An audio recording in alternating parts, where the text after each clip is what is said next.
Hola a todas y todos quienes nos están viendo el día de hoy, en cualquier momento, digamos que decidan revisar esta grabación de esta conversación entrevista.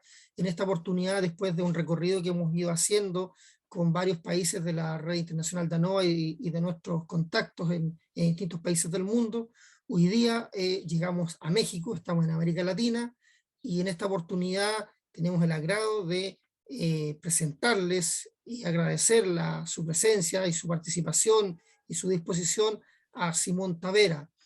Simón es socioantropólogo y psicoanalista por la Universidad Nacional Autónoma de México, la UNAM, muy conocida, digamos, internacionalmente.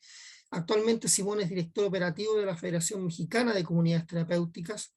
Es un profesional que cuenta con dilatada experiencia en el trabajo con personas en situación de calle, en tratamiento de adicciones y también en prevención de la violencia y la delincuencia. Simón, buenas tardes. Estamos con 3 horas de diferencia en Chile y México. Buenos días, depende de la hora que nos van a mirar nuestros auditores, teleauditores, digamos, ¿no? Agradecerte por la disposición para poder establecer esta conversación con nosotros. Muchas gracias, Marco. El gusto es mío, y por supuesto es un placer poder colaborar con Dianova Chile en estos temas y poder tener esta mirada abarcadora de los diferentes países de las situaciones del consumo de sustancias, ¿no? Perfecto, Simón. Como dicen acá en Chile, como dijo la gallina, vamos al grano. Entonces, claro, vamos a la gallina y dice, vamos al grano. Entonces, venga, venga, venga. vamos a partir con las preguntas, ¿no? Bueno, México es un país, a diferencia de muchos otros países con los que hemos ido conversando, una de las grandes diferencias es que es un país muy grande, de partida, muy similar a Brasil, que ya estuvimos con un colega y amigo tuyo también, Simón, amigo nuestro, ¿no es cierto? Pablo Kurlander, que fue efectivamente Sí, sí, sí. quien nos conectó, ¿no? De Brasil. Eh, bueno, México es un país muy grande, además es un país que tiene estados, por lo tanto yo ahí intuyo que hay algunas diferencias, digamos, entre cada estado, pero eso es lo que vamos a ir dilucidando a partir de esta conversación. Dicho esto, Simón, la primera inquietud, digamos, mi pregunta para iniciar, respecto del consumo de la marihuana y otras drogas en los últimos años, ¿cuál ha sido la evolución en México, tal vez los últimos 5 años? ¿Y ha habido diferencias en México dentro de un país, como decíamos, tan grande en algunos estados respecto de otros? ¿Qué nos puedes contar sobre esto? Mira, a finales de 1900, más o menos por ahí de 1995, se crea el Consejo Nacional contra las Adicciones. Okay. Y digamos que formalmente se empieza a postular una política pública por parte de gobierno, ¿no? Este consejo pues empieza a funcionar y hasta el 99 es que se crea la norma 028 para la prevención y tratamiento de las adicciones. Es el marco legal donde se establecen los lineamientos, las formas, las atribuciones y los actores responsables de llevar a cabo esta política pública. Perfecto. Entonces, con el surgimiento del Consejo Nacional contra las Adicciones, se empiezan a desarrollar encuestas nacionales sobre el consumo de drogas. Encuesta Nacional de Adicciones se han llamado, y la última, la ENCODAD, Encuesta de Consumo de Alcohol, Tabaco y Drogas, ¿no? La primera fue en 2002, después tuvimos una siguiente en 2008, se hizo otra en 2009, la última es de 2016 y prácticamente estaríamos ya en tiempo para tener la siguiente encuesta. Aquí hay un problema porque la primera encuesta, los resultados eran nacionales. Y después se fue avanzando, hicieron una diferencia entre contextos urbanos y contextos rurales, ¿no? Entonces, como que se regionalizaba en dos la investigación sobre el consumo de drogas, que es una encuesta de hogares, ¿no? Esta metodología típica para hacer las encuestas. Después, en 2008, por primera vez y de una manera muy afortunada, se hizo una encuesta en la cual se desglosaron los resultados por entidad federativa. Por cada uno de los estados del país se tenían resultados importantes. Ya después, cuando un municipio deseaba conocer resultados locales, se hacía una sobremuestra para obtener representatividad y datos confiables, ¿no? Perfecto. Entonces, esto, desafortunadamente, después este ejercicio de 2008 se hizo a un lado y se volvió a hacer una encuesta nacional, y esta última solamente se regionalizó, casi como por zonas económicas, y dejamos de tener esos resultados estatales, ¿no? Y quedaban la posibilidad de los municipios de poder aumentar las muestras para poder tener resultados locales. Entonces, esta es la dificultad que tenemos con estas encuestas, de que no han sido homogéneas, han ido modificándose. Entonces, los indicadores luego van variando en este sentido, ¿no?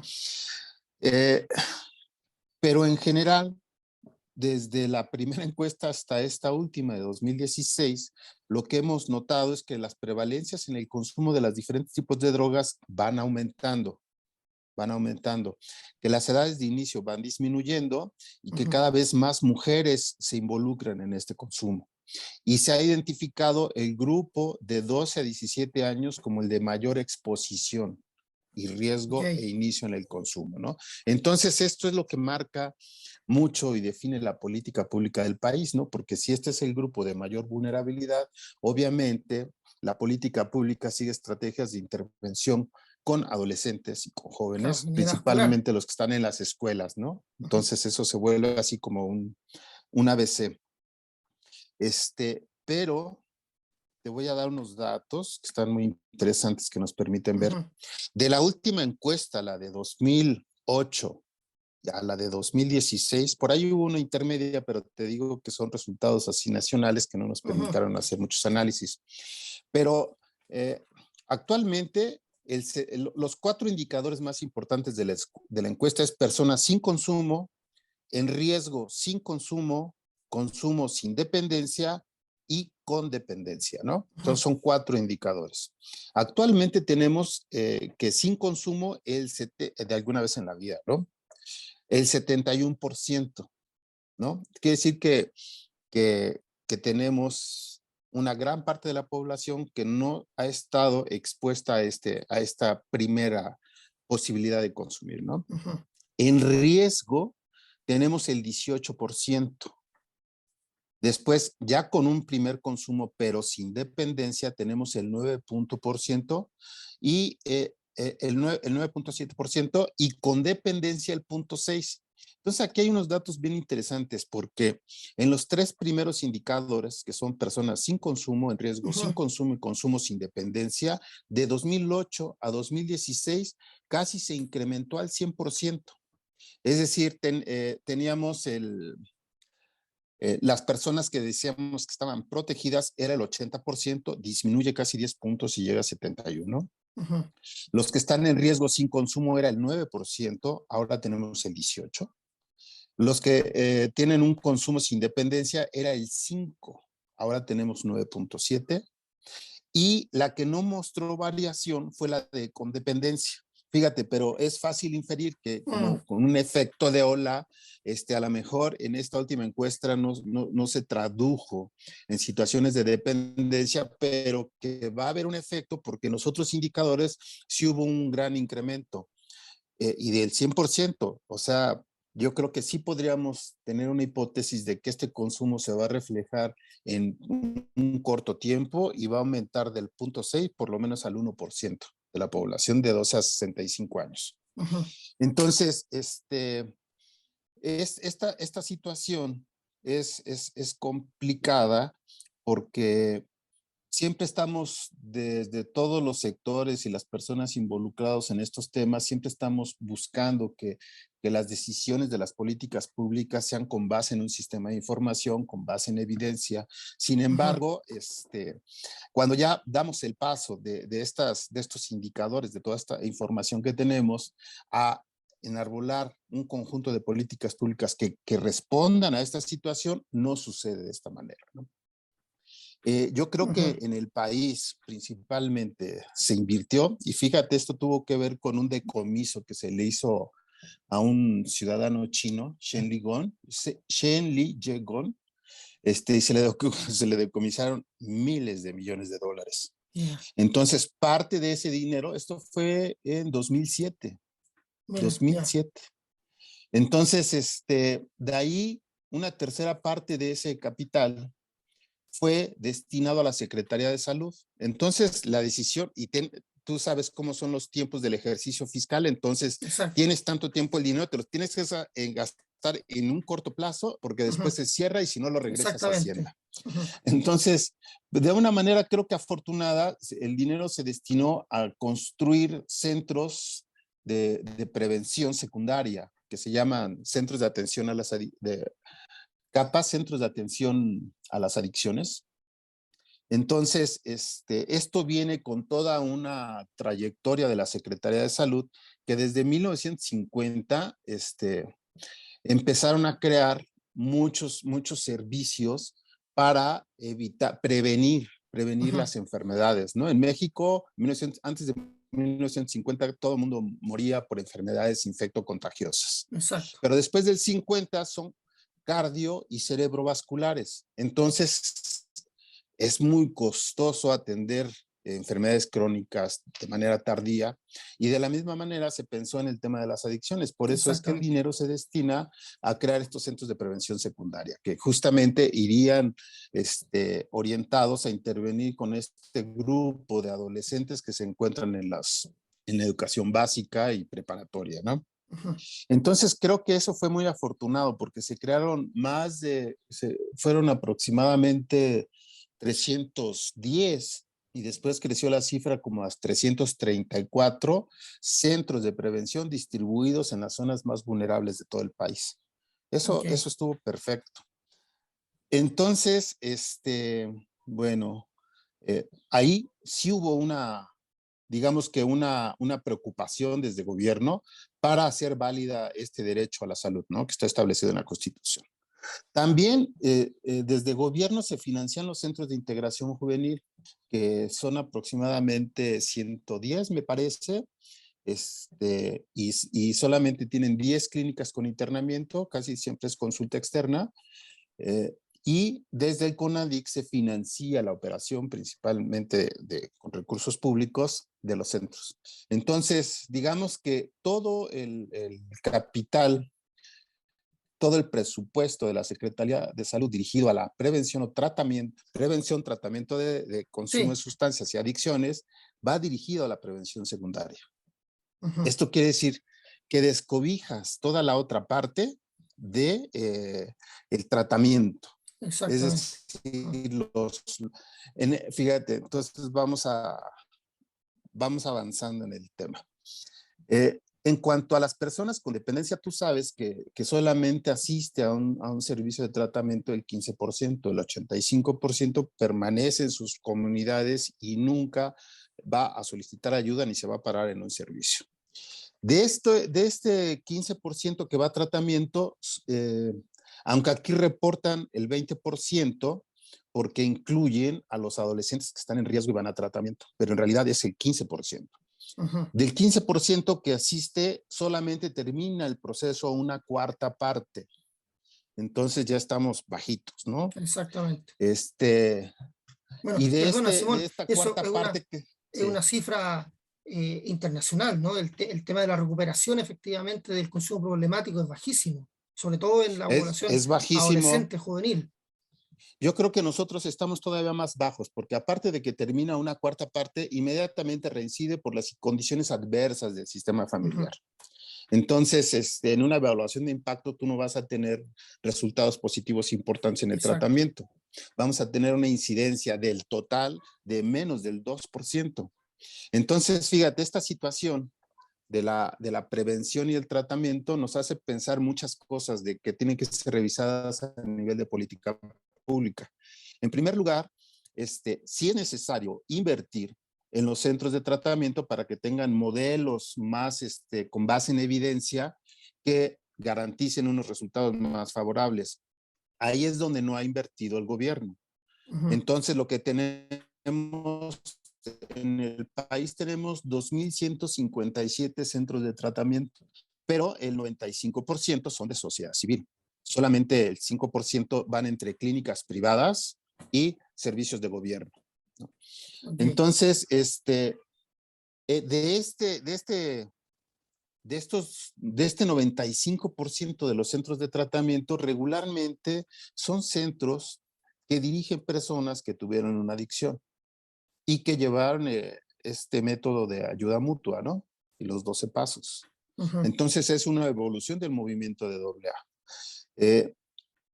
Hicimos una investigación en 2010, 2009 muy interesante. Hicimos un recorrido en el país por todos los centros, aplicamos una encuesta para ver cuál era el perfil de los directores, de los operadores y de los usuarios. Y lo que identificamos es de que pues 7 de cada 10 llegan como máximo nivel de estudios la secundaria. Fíjate, ujú. que tienen de egresar del tratamiento menos de 3 años, que no tienen una formación profesional o especializada acerca del tratamiento de las adicciones y solamente tienen como referencia el modelo de ayuda mutua. Y aunque es interesante porque cuando se hizo esta encuesta se pensaba que era un grupo cerrado, hermético, endogámico, donde casi Ujú, no podías permear. Eso es mentira. Lo que descubrimos fue de que las personas se reconocían en esta situación, sabía que no manejaban temas y deseaban vivir un proceso de profesionalización.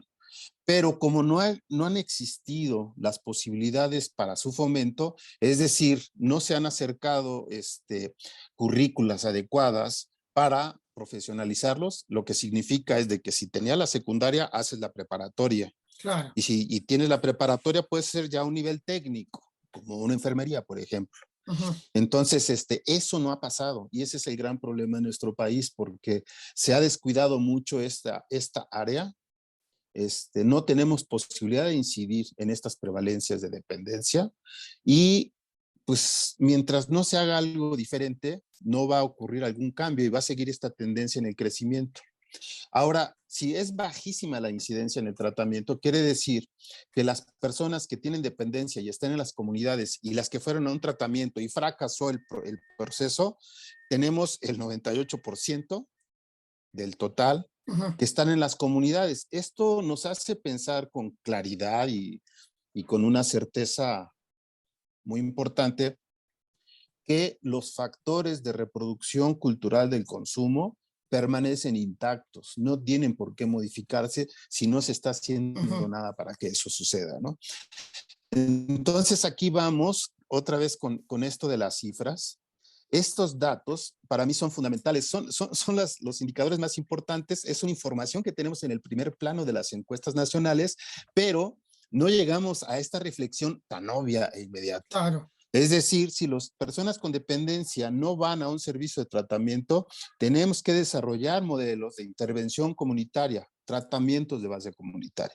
Es increíble cómo esta operación no se ha llevado a cabo, salvo por unas honrosas excepciones de organizaciones de la sociedad civil que se aventuran a construir dispositivos en las comunidades para intentar hacer tratamientos.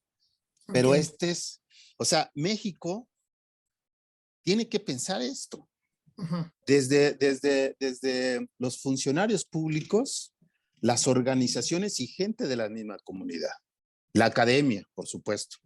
Si exacto. nosotros no entendemos estas cifras tan básicas de cómo está la dimensión del problema de consumo, de verdad, más bien es como cerrar los ojos y no intentar hacer algo honroso en cuanto a las necesidades de las personas, ¿no? Es decir, de Entonces, algún modo, Simón, el consumo problemático, bueno, yo diría que eso, entre comillas, tampoco no es muy distinto, es como el pariente pobre, ¿ah? Y es dejado de lado, digamos, como que no importa mucho. La estadística esa no importa mucho en términos cuantitativos, me refiero, ¿no? Eh, sí. O ujú, sea, no es considerada la evidencia para estructurar una buena política pública. exacto. La evidencia te está diciendo, acá están todos. Este, si quieres crear una opción viable que pueda aplicarse de una manera más eficaz, ve a las comunidades. No hay vuelta de hoja al respecto. Claro. Entonces, fíjate, yo creo que la construcción de nuevos modelos tiene que ver porque hay una mirada hegemónica desde la perspectiva médica, ¿no? Entonces el enfermo tiene que venir al consultorio para ser atendido por el doctor. Este, Aunque hay otros países como Cuba, ¿no? Donde más bien el doctor está para que no te enfermes, no para curarte. Claro, Primero hace medicina toda una familiar, gran está labor. claro, Ajá, ajá. Hace preventiva. un seguimiento, está en las comunidades, está haciendo todos estos procesos de intervención.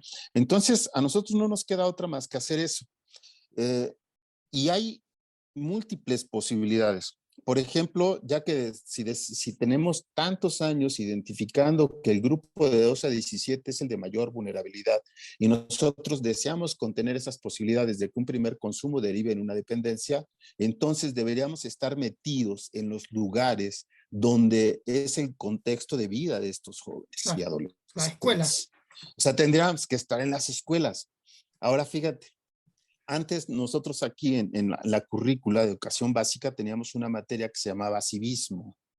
Ok. Es lo que hoy podría verse como ciudadanía temprana, ¿no? Algo por el estilo. Sí. Ujú. Después se transforma en ética, ¿no? Pero nosotros, yo creo que todos los países, deberíamos de tener la asignatura de prevención como parte de la currícula de educación básica. Ujú. No necesitas construir infraestructura, no necesitas edificios. Exacto, claro. Lo haces en las escuelas, lo haces en las escuelas. Creas el manual del preventólogo, el manual del Sí. alumno, Ujú. y empiezas a operarlo y ahora sí, invitas a sociedad civil, invitas a ciudadanos, invitas a la academia, estudiantes en servicio social o que van a hacer sus prácticas y llenan las escuelas de agentes de prevención. Exactamente. Entonces, esa operación también es inaudito. Cómo abrir una clínica, tener los profesionales dentro de la clínica y no tener una mirada de aplicación territorial de los programas. Yo creo que ese es el cambio de paradigma que requerimos en México. Tenemos que crear programas multisectoriales de intervención comunitaria de aplicación territorial, ¿no? O Para que sea, esté todas las instancias contextualizada. de, yo creo que por la misma situación de crisis económicas, de la pandemia, de la falta de recursos de los países para programas sociales, yo creo que no tenemos otra, que tenemos que transitar todos, estoy hablando de gobierno, de Ujú. organizaciones de la sociedad civil principalmente, de un paradigma de la institución especializada, algo así como lo que planteaba Michel Foucault, ¿no? Ujú. Se creó la clínica Sí. y el surgimiento de la clínica desestimó y excluyó los servicios locales de las comunidades en los procesos de cura. Bueno, tenemos que virar, tenemos que Claro. pasar ahora de la clínica especializada a hacer los programas de aplicación territorial. Entonces, esto a mí me parece la reflexión más importante a la que nos enfrentamos todos, ¿eh? Porque tenemos espacios donde discutimos sobre el modelo de comunidad terapéutica, los retos actuales, pero no podemos quedarnos ahí. Yo Ujú. creo que si de verdad nos interesa este tema y somos profesionales en el asunto, no podemos quedar y mantenernos en una inercia de estar solamente construyendo un modelo que va a tener una muy baja incidencia y va a quedar ausente del grave problema en realidad que existe. Porque si tú asocias, porque ver estos indicadores por sí solos, pues obviamente te hace parecer que México no tiene gran problema. Porque el punto 6 dices, bueno, es como la parte de la Exactamente. patología normal de cualquier país, ¿no? Pero no, si tú ya lo asocias con condiciones de pobreza, con migración, Claro, una pobreza multidimensional además. con salud mental, y obviamente el principal indicador de la salud mental es la violencia, entonces sí te vas a un contexto bastante grave, porque si tú ya piensas en estos otros términos de que tenemos más de 8 millones en un consumo inicial y casi 600,000 en una situación de dependencia, pues tenemos cerca de 9 millones de personas que están en un contexto de pobreza, a veces migrantes, y Exacto. sometidos a una situación de violencia máxima. Yo hice Claro. más o menos un cálculo del número de personas asesinadas en Ciudad Juárez, que es una población, una ciudad que tiene 1,300,000 y tenemos muchas ciudades más o menos de esa dimensión, en donde pues había casi 30,000 asesinados. Y si tú lo multiplicas por 4, tú te estás hablando de 120,000 personas de grupos familiares que tuvieron un asesinato. Ahora, si tú Exactamente. ves el impacto de red, donde más o menos una persona más o menos normal tiene 20 a 40 vínculos significativos, tú dices, toda Ciudad Juárez quedó Al afectada que afecta, por el exactamente. trauma de la violencia y que no se ha resuelto porque Sí, no hay programas importantes. No hay programas importantes que incidan sobre el trauma de la violencia, el trauma del asesinato, la muerte. Y exactamente. continúan las muertes, ya ni siquiera vas a hablar de estrés postraumático, vas a hacer un trauma in itinere, ¿no? Crónico. Entonces, sigue esto.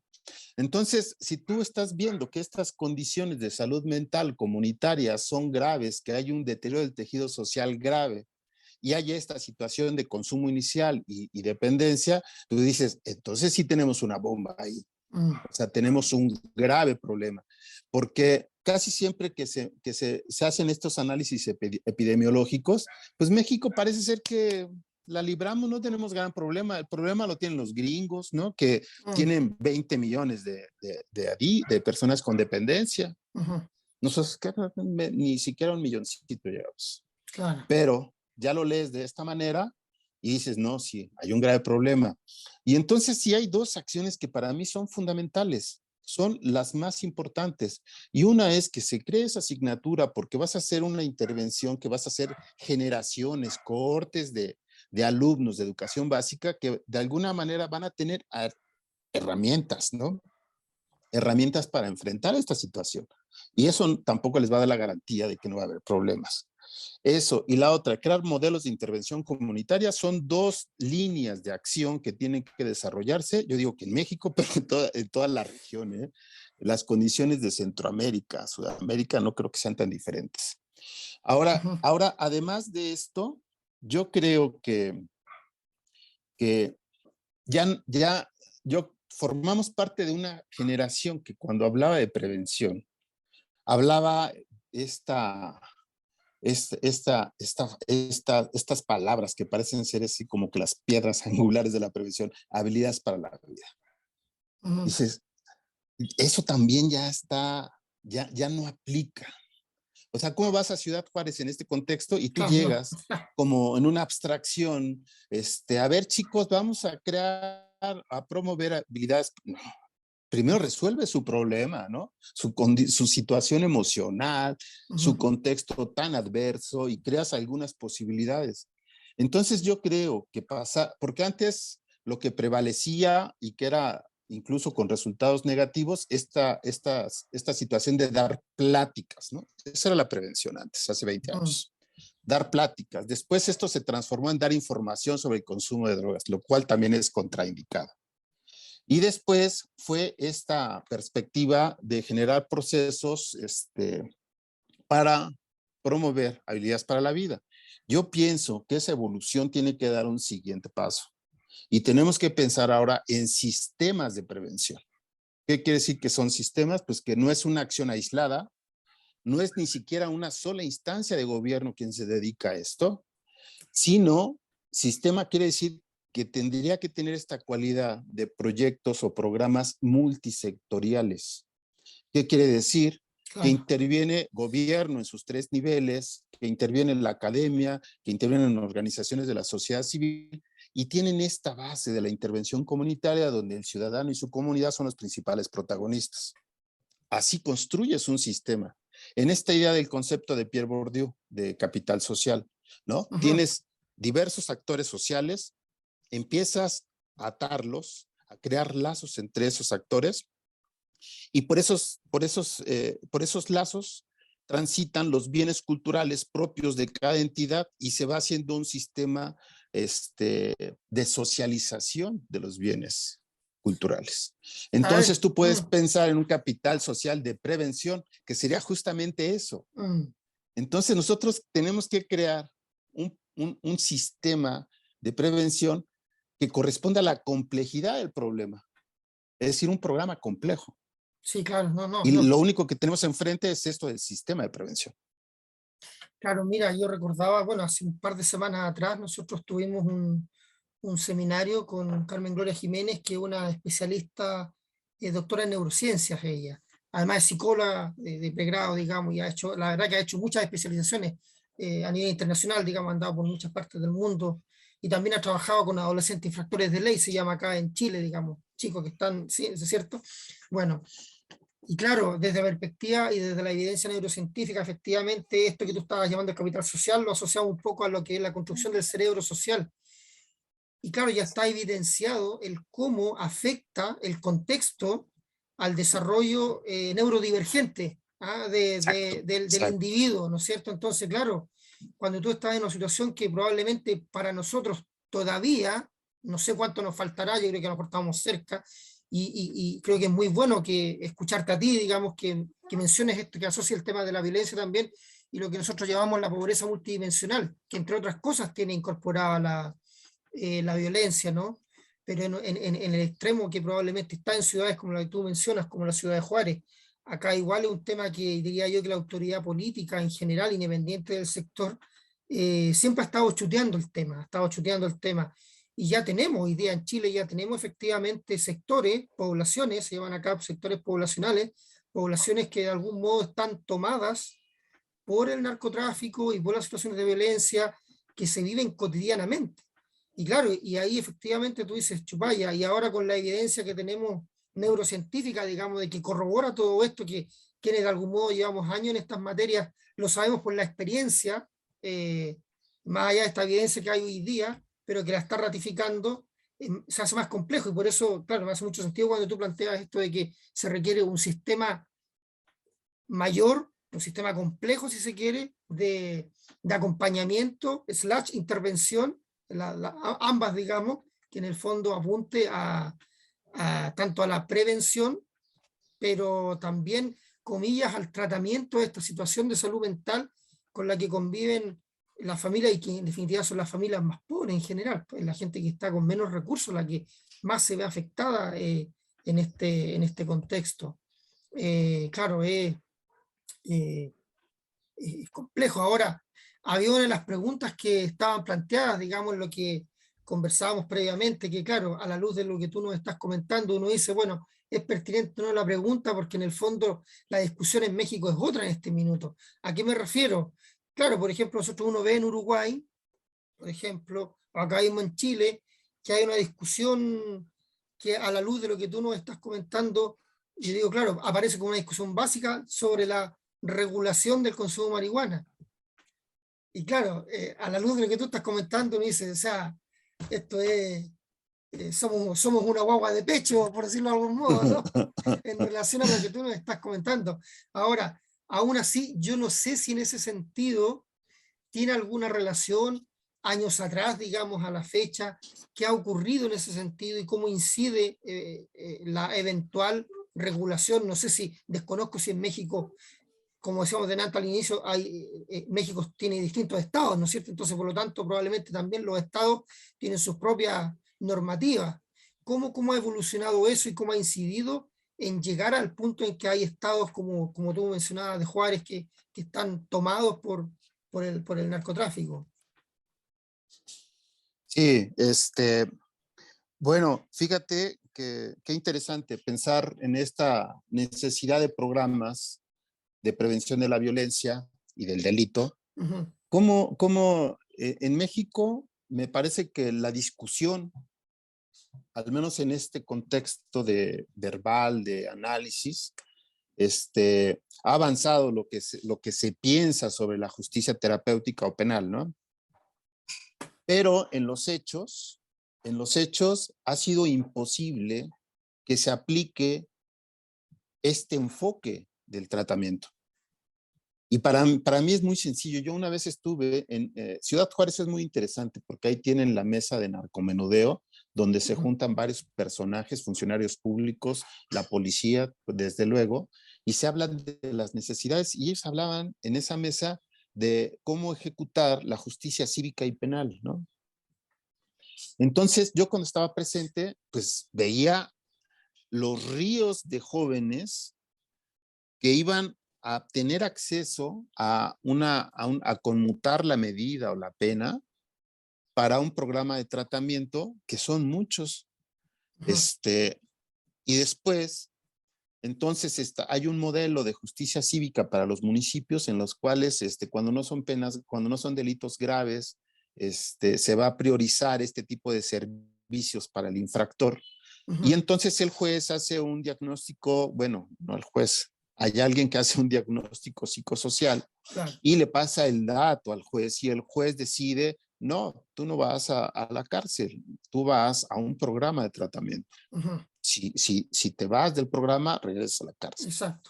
Entonces, en esa parte de la ruta donde el juez deriva al infractor a un servicio especializado, es donde se quiebra todo. Y yo les adelanté en Ciudad Juárez esta reflexión.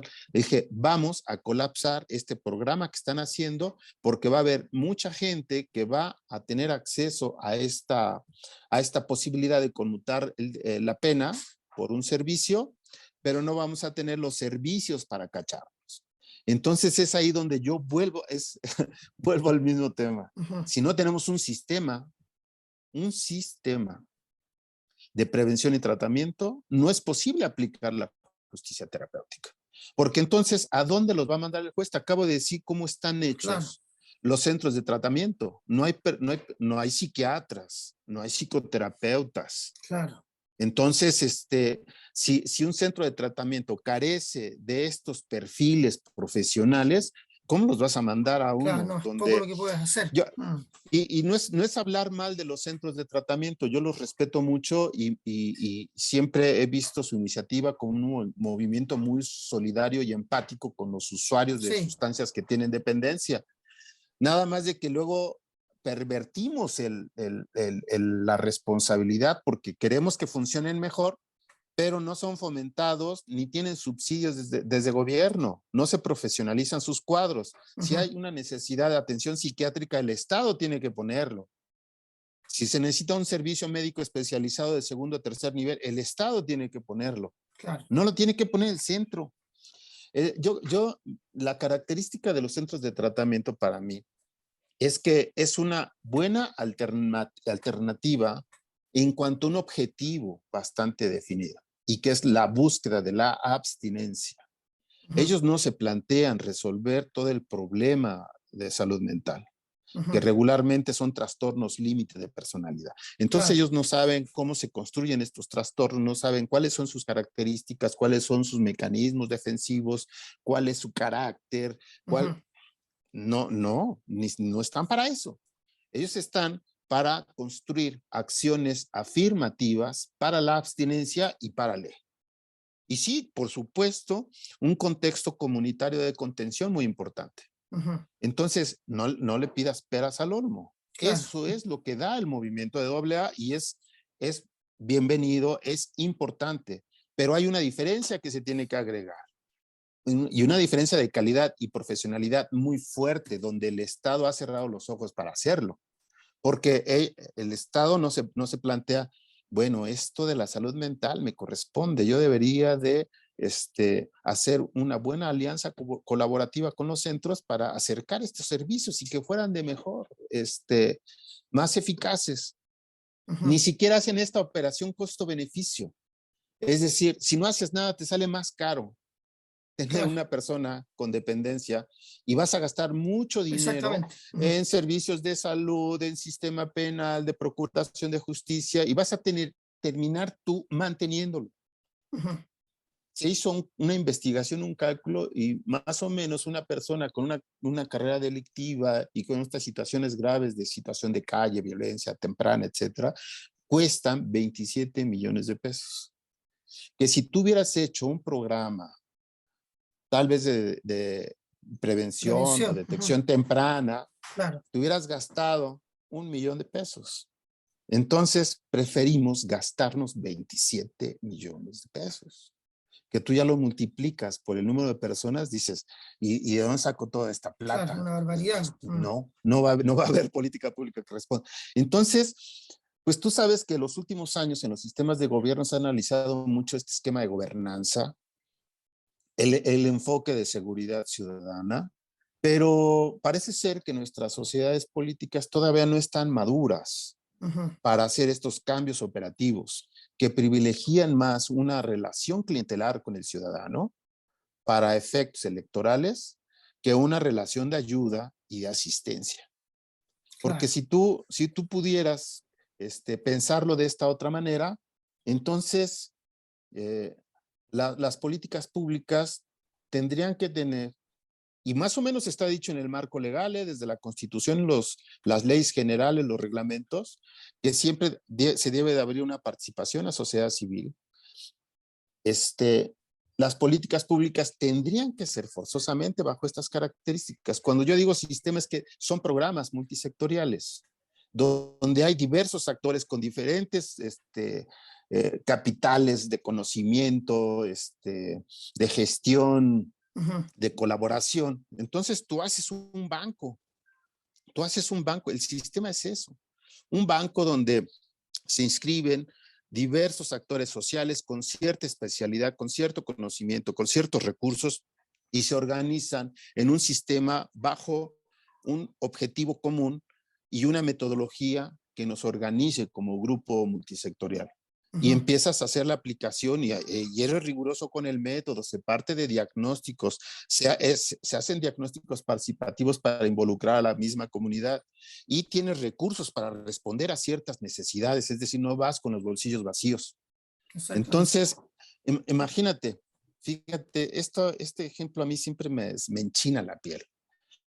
Las comunidades vulnerables, estas que repetimos constantemente Ujú. como prioritarias para la atención, son comunidades con una infraestructura urbana deficiente, sin bibliotecas, sin parques, sin Claro. personas adultas cuidadoras de menores, salen a trabajar, Exactamente. sin policía, casas abandonadas, ventanas rotas. Bueno, ese es el terreno Sí, fértil para la venta y distribución de drogas, ¿no? O sea, absolutamente, tengo sí. el mercado está ahí para mí. Mm. Entonces, cuando tú piensas de cómo intervenir de una manera eficaz en estas comunidades vulnerables, te das cuenta que es imposible. Es imposible por dos razones. Una, el presupuesto que se requeriría para reformar todas esas comunidades. Y dos, en los municipios duran 3 años los funcionarios. Ujú. Claro. La curva de aprendizaje es el No hay primer año, continuidad, pues, no hay empiezan a continuidad. hacer cosas, el segundo año empiezan a aplicar ahí algunas cosas y el tercer año se están despidiendo, están preparando la siguiente elección. Exacto, claro. Entonces, eso está del nabo, está del carajo. Mm. Este, pero sí hay posibilidades. Haciendo una reflexión de este tipo en Querétaro, yo estaba haciendo de asesor en un instituto de conductas de riesgo y me dicen, Simón, hay que hacer el plan anual de trabajo. Le dije, sí, órale va. ¿Cuántos recursos tenemos? Nada. Le dije, no me jodas, Qué no mal. me jodas. Mm. Pero a mí me fascinan plantear los problemas pues como si fuera un acertijo o un problema de matemáticas. Ujú. Dice, a ver, no tengo nada, tengo estos problemas, pero quiero este resultado. Entonces, ¿qué tengo que hacer? Claro. Y me llevó unas semanas, ¿eh? Entonces, yo pensé, si el entorno es totalmente desfavorable y no hay posibilidades para el desarrollo individual y colectivo en esta comunidad, más bien hay una adversidad y un conjunto de factores de riesgo que te van a pegar de una u otra manera. Ujú. Entonces hay que provocar la movilidad de los sujetos del territorio. Tienen que salir. Muchas personas de estas comunidades nunca salen, nacen y se mueren ahí. Nacen, se casan, tienen Sí, hijos y se mueren ahí. Muchas veces no ven una obra de teatro en su vida. Por supuesto, nunca van a leer El Quijote de la Mancha, claro. Se no conserva van el a hielo. poder, no van a conocer a Woody Allen, no, el buen cine no lo van a ver. Entonces, dices, si este entorno, modificarlo, es a largo plazo, en el corto plazo, lo que yo tengo que provocar es la movilidad de los sujetos de este territorio, que cuesta trabajo, porque Sí, te implica un entiendo. gasto, implica una inversión de tiempo, pero si tú creas que los puntos de llegada estén preparados para recibirlos, entonces tú estás creando un contexto alternativo de vida de estos personajes. Claro. Y eso significa que en realidad haces efectivo todo este discurso de que las políticas públicas deben de priorizar la atención a las poblaciones vulnerables. Entonces, si yo tengo un centro comunitario, un centro deportivo, tengo una alberca, tengo unas canchas deportivas, yo tengo que velar que en primer lugar quienes vayan a esos espacios sean estos sujetos. Exactamente.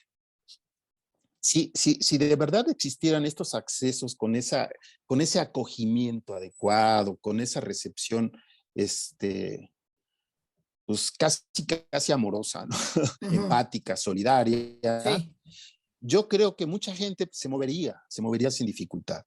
Pero como siempre llegas y están las puertas cerradas y te aplican un formulario y pasan mil cosas y después pues no llegas, ¿no? Dices, esos espacios no son para mí, están vetados para mí. Y si tú creas esta posibilidad y si encuentras un mecanismo para organizar el tránsito de un lugar acogible, sociable, empático, de estas comunidades vulnerables, ¿cómo organizar ese tránsito? Por un lado, tienes que hacer intervenciones en las comunidades de organización. Es decir, tú no eres el tutor ni el acompañante. Entonces tú empiezas a crear esas capacidades locales, capacidad de organizarse, de identificar necesidades, de sensibilizarlos para acceder a ciertos servicios. Haces la gestión para que esos servicios en realidad sean accesibles, ¿no? Y bien prácticos para poder usufructarlos.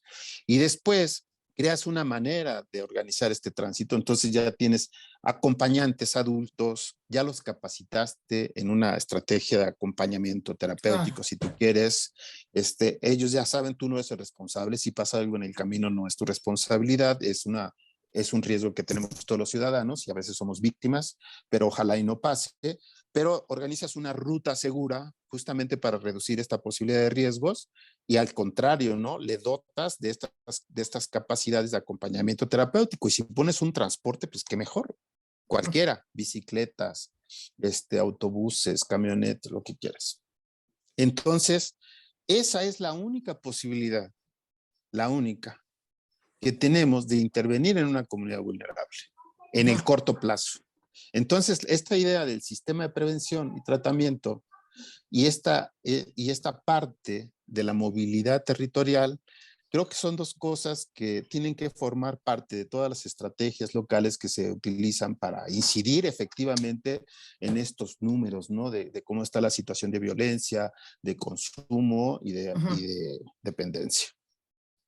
Perfecto. Entonces, yo digo que son muchos cambios. Sí podríamos hablar, yo creo, con justicia de un cambio de paradigma, de cómo operar estos sistemas. Y sé que es un reto, que es un desafío y que nos queda una trayectoria todavía importante para poder visibilizarlos, experimentarlos, ¿no? Y realizarlos de manera efectiva. Yo he estado recorriendo el país, encontrando algún valiente presidente municipal, alcalde, que se aviente este tiro. Claro. Ha sido difícil, ¿eh? Ha sido difícil, Me pero imagino. ahorita hay una posibilidad de que esto se lleve a cabo en Querétaro. En Querétaro están pensando en Monterrey, ojalá. Juárez ya lo experimentó en algún momento, pero no se mantuvo. Cuando sucedió toda esa época de 2009-2010, que fue declarada la ciudad más violenta del mundo por el número de homicidios dolosos, se hizo algo extraordinario ahí, porque en una mesa se sentaba gobierno federal, gobierno estatal, gobierno municipal, se sentaban los empresarios, se sentaba la academia, las organizaciones de la sociedad civil, se discutía un problema, se tomaban acuerdos y se ejecutaban inmediatamente. Eso es lo más cercano que hemos vivido a un sistema de prevención y esta idea de las políticas públicas multisectoriales de aplicación territorial. Pero funcionó hasta el 2011, 2012, porque se nutría de recursos extraordinarios, no formaba parte de una norma, de un reglamento, y entonces Ah, claro, Desaparece como llegó. quedó en tierra de Y nadie. otra vez, Ciudad Juárez está regresando a los mismos niveles de violencia que tuvo en 2009, ¿no? Mm, Entonces, estas políticas públicas tienen que ser persistentes en el tiempo. No hay o sea, no tenemos ninguna posibilidad que en el corto plazo disminuya la violencia, la claro, desigualdad social se supere, disminuya el número de pobres. Eso nos va a llevar muchos años. Por lo tanto, mm, estos sistemas de prevención tienen que ser prolongados en el tiempo. Yo creo que los exactamente. siguientes 50 años, hasta 2050, podemos pensar si puede haber otra manera, pero hasta ese año yo no veo salida. Ujú. Oye, Simón, mira, Ah, y oye, vamos al tema de la, al tema de la legalización, regularización de las drogas, claro, ¿no? brevemente a ver si eso de algún modo, ¿cómo lo ves tú? Si ha incidido o no. Mira, en México ha habido cierta timidez al respecto, aunque públicamente la hoy secretaria no es cierto, está en el Senado, pero antes era la secretaria de Gobernación, abiertamente se proclamaba en favor de legalizar la marihuana, Ujú. que en realidad la palabra correcta es regularizar, ¿no? Regular. Regularizar, claro, regular. Ujú. Este, eh, pero no se ha hecho nada todavía en el tema. Y fíjate que hubo algo bien interesante porque por iniciativa de la sociedad civil, este, dos consumidores se ampararon y se fueron a juicio y ganaron el juicio.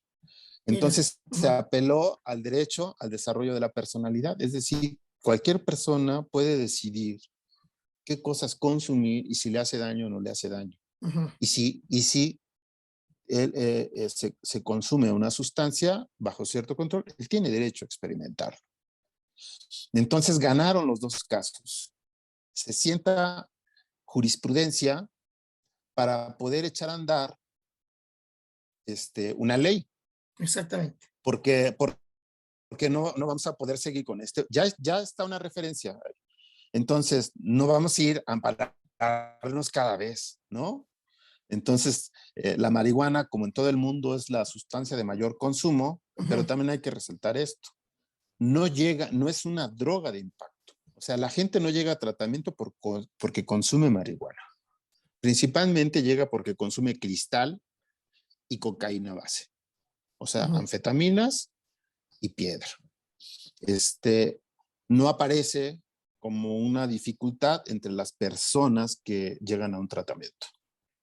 Luego, yo creo que sí se ha perfilado, porque se ha discutido en la Cámara de Senadores y de Diputados, una primera propuesta de ley que salió el año pasado, en donde se pretendía fusionar el tema de salud mental y adicciones, lo cual es bueno, es Ujú, importante que eso sí, suceda, porque siempre se ven como cosas diferentes, ¿no? Trastorno de dependencia es una cosa y la salud mental es otra, es una, no está bien hecho eso.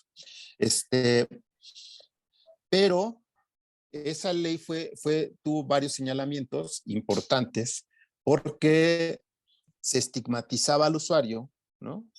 En ciertos sentidos, empezando por comenzar llamándolo adicto, claro, exactamente. ¿no? Claro. Denominándolo Parte adicto. de la Y mitología. después, porque hay tratamientos involuntarios.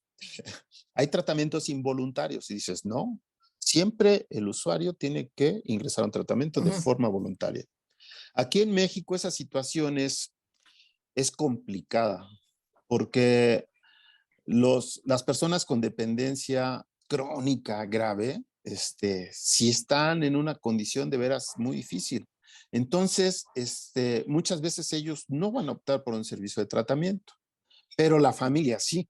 La familia ya preocupada, totalmente desgastada, agobiada por la situación exacto. extrema, pérdida de dinero, todo, problemas legales, decide de alguna manera ingresarlo. Y entonces hasta hoy la normatividad permite ingresar de manera involuntaria a un usuario de sustancias, siempre bajo la recomendación de su médico y de un familiar. Ah, Entonces, mira, en ujú, ese contexto, la persona sí puede ser ingresada a un tratamiento de forma involuntaria. Ahora esta es la fórmula, ¿no?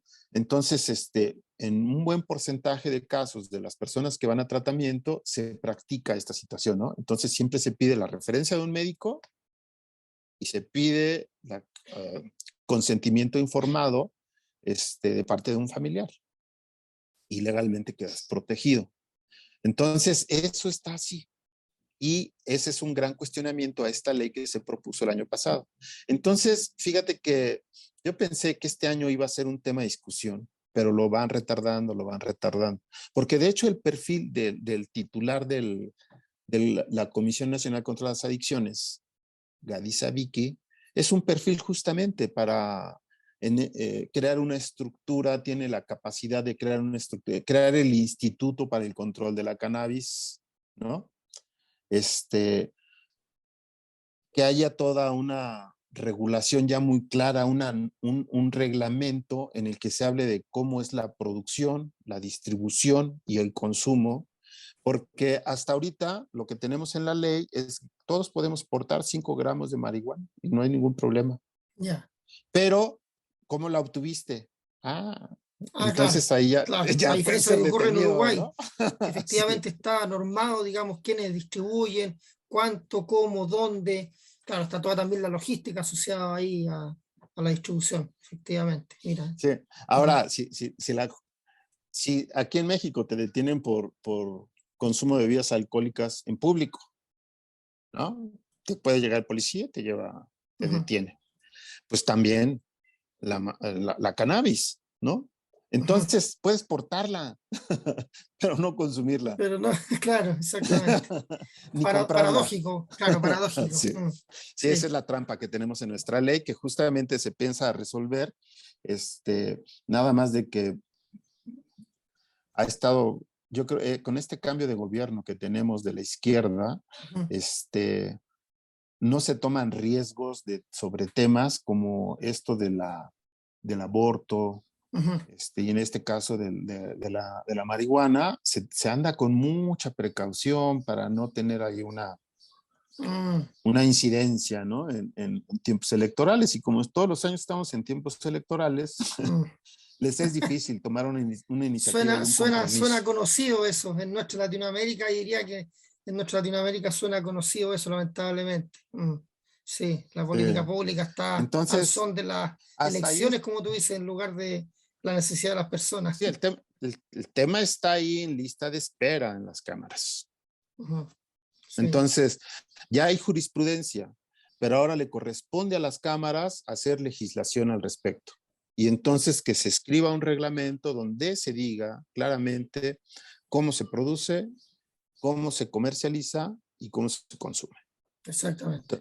Ahí estamos en ese stand-by, ¿no? Ok. Seguimos atorados.